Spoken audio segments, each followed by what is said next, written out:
नमस्कार। मु आपणकर परशुराम बेहेरा मोर प्रथम कविता उच्चारण अजस्र भल पाइबा को आधार करी मोर द्वितीय कविता लो चांदमुही तते भल पाए मु। लेखक डॉक्टर सच्चिदानंदकर। कवितार शीर्षक लो चांदमुही तोते भल पाए मु। मो अलसी सकाळ तू मो दोहड़ा पखाळ तू सरमी जाऊ तू लाजकुली परी तोते टिके छू छू लो चांदमुही तोते भल पाए मु।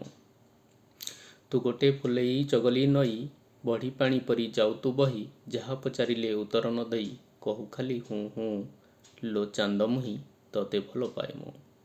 अतर बोला तू कुरेई फूल भारी भल लागे तो साथे गेल भल पाऊ बोली कहिबाकू किया हेउ एते गुंपू लो चांदमुही तोते भल पाए मु। नमस्कार।